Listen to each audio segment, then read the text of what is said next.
This is how you deconstruct and then reconstruct a cartoon based on shapes.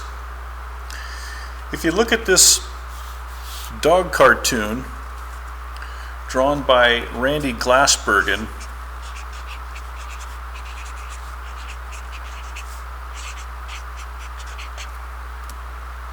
you can see the basic shapes here.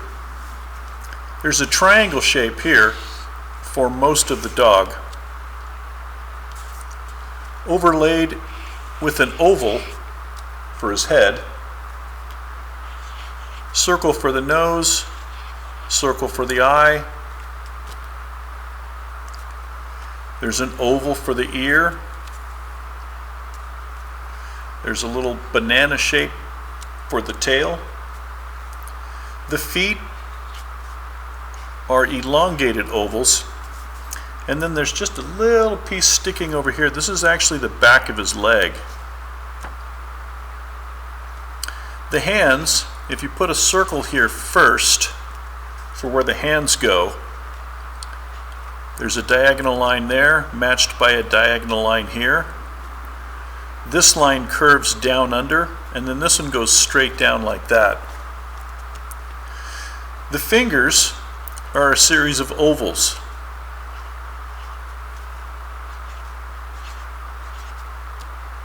And then he's holding a coffee cup, which is basically a rectangle. Now it's a little bit subtle, but his bottom lip goes up to his nose like that. You can add this little curvature piece down here. And then the inside of the mouth is also an oval. So that's the basic shapes overlapped. And we're going to replicate this with a pencil just to the right of it so that you can see the process and how it plays out. Now remember that all of these lines that we've just drawn over here are going to be drawn here very lightly. Remember, I don't want you to erase.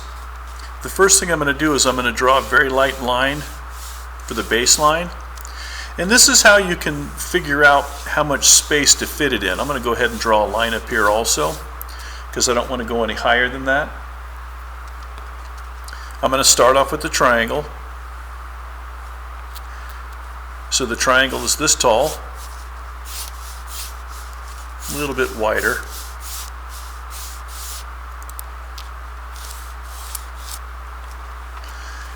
The oval shape of the head goes right to the tip of where the triangle is, and it overlaps like this.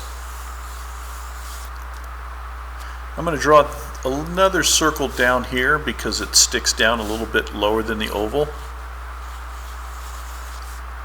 of his muzzle. And then I'm going to draw a circle here for the nose and a circle for the eye. Put a dot in front of this one so you know it's the eye. Notice that the ear is right in the center of the top of that triangle. And it kind of goes in a little bit like this. I'm going to go ahead and draw the tail over here just so that I could have the spacing right. The tail kind of looks like a banana or a kidney bean shape. Again, notice that I'm drawing very lightly when I do this. So now that I've figured out where the feet go, almost directly below the eye is where the edge of that foot is. Another foot right next to it. It's very subtle, but you can see the heel of his foot over here, and it sticks out beyond where the tail comes down. I'm going to draw that in there. And then this is actually part of his leg, so I'm going to go ahead and draw that in there as well. The hands, you can go ahead and draw both hands at the same time, or one right after the other. This arm comes down at an angle, this one goes up at an angle. Again, from here to the tip of the nose, or the back of the nose, excuse me, is where the bottom of his lip is going to go. And there's an oval inside here that defines where his mouth goes. I'm going to do the thumb on this hand. Try and keep it the same angle as that one. This finger is pointing, and then these ones are overlapping like that. I'm going to draw 3 ovals here, and then I'm going to draw a rectangle for the coffee cup and put the lid on the coffee cup like that. This part of the arm comes down at an angle, pretty much the same as this one, so they're almost parallel. But this one curves underneath. So from here I'm just going to do a curved line like this.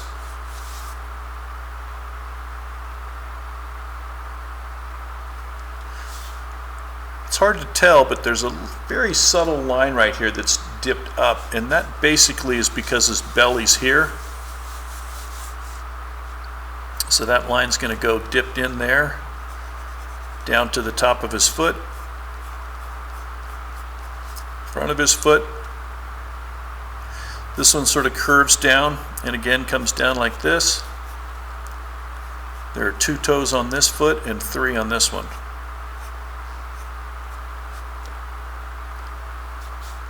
The hair just sort of goes out like this. Notice how it alternates. And I mentioned this in class earlier today. Randy Glasbergen was a master at what's called the economy of line. And what the economy of line means is he was able to draw characters with a very minimal amount of lines and still convey or communicate what the animal was. So these are all of the construction lines for this character. So what I'm going to do now is I'm going to determine what goes first. And in this case, since this arm is in the front, I'm going to start with the hand. The arm comes down like this, and all I'm doing is I'm applying a little more pressure. And I'm going to draw each one of these shapes for the different fingers. Then it curves up like this. And again, I'm just applying a little more pressure. You want your construction lines to be drawn very lightly, and your completed lines or finished lines to be drawn very heavy. So I'm leaning pretty heavy on the pencil right now, almost to the point where I'm afraid I'm going to break the tip off.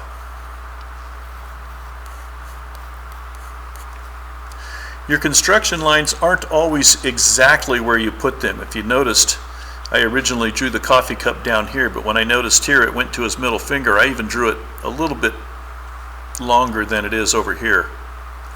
And the lid's not exactly right either, but I'm not going to worry too much about that. The next thing that I'm going to draw first, or second, is the eyeball and the nose. And I've said this repeatedly throughout the day when we drew this in class. I'm not super concerned that your drawing looks exactly like Randy Glasbergen's, and in fact I've drawn this 5 or 6 times this week and mine still doesn't look exactly like his, but it's getting closer as I draw it more. So I'm going to take this one line and go all the way around here to the chin, come down here, up around the mouth, down to the chin. And notice that it goes right into where his arm is. So this goes down. There's his thumb. Since I'm looking at the drawing, as I'm drawing over here, I'm making little corrections. I went a little bit big on the thumb on the other one.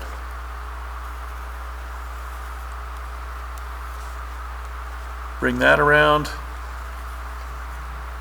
Draw the other fingers. And then draw this angled line here for the bottom of his arm.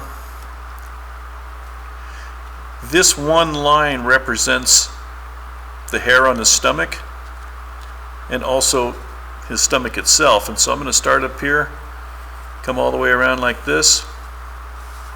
And then this line, there's a little bit of gap here, comes down like this, and goes right into his foot. Again, here's part of the stomach showing here, and I've exaggerated it more than it is in the original drawing. I'm going to come all the way flat like that. That's the back side here. Again, I made a little correction here. And the tail's not exactly where it was in the original drawing. I'm exaggerating it a little bit. This is the hair that goes on the back, and I'm just again applying a lot more pressure to darken in these lines as I go. I'm going to stop on that one because this one kind of goes up to the ear, and I'm not quite sure how I want the ear to look yet. So I'm going to go up. Notice that there's a lot shorter space here than it is on mine, so I'm going to actually make it short like it was on the original one. Go right into the ear and curve it back up like that. And now I can do this last hair here so that I've got all of the pieces, and even still it doesn't look exactly like Randy Glasbergen's, but it's close enough. The main thing that I want to emphasize here is that you're looking to understand the process. The more often I draw this, or the more times that I draw this, I'll get better at making it look exactly like his.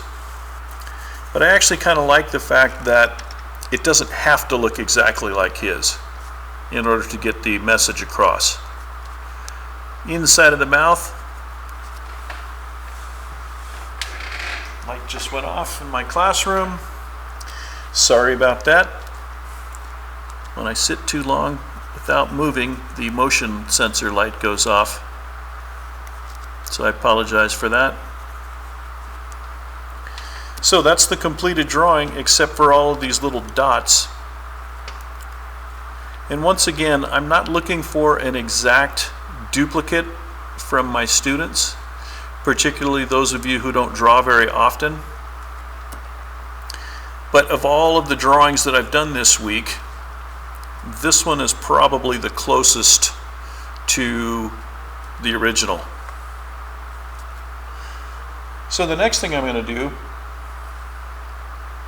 that wasn't on the original is I'm going to add some shading. And the way I like to add the shading on this is by using the side of the pencil and laying from the tip of the pencil all the way down to the wood. And that one's not sharpened very well. The way these pencils come, sometimes they're not quite sharpened to get the most benefit. So I've chosen another pencil here, and I'm just going to go in and start adding shading around the character with the side of the pencil.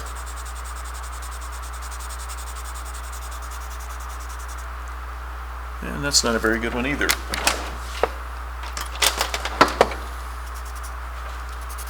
Okay, this one's pretty good. So I'm just going around the character to add some depth to it.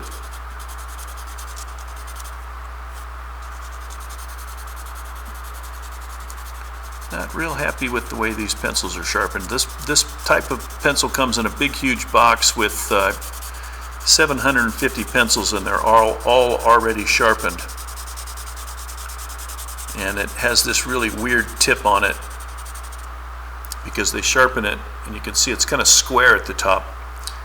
I would like for it to be more uniform, but that's okay, we can work with it.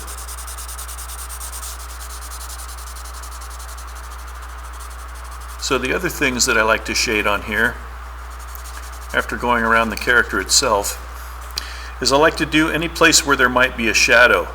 Since this arm is on the other side of the body, I'm going to put a little bit of shadow here, a little bit of shadow underneath his belly, and on this foot over here, a little bit of shadow underneath his arm where the coffee cup is,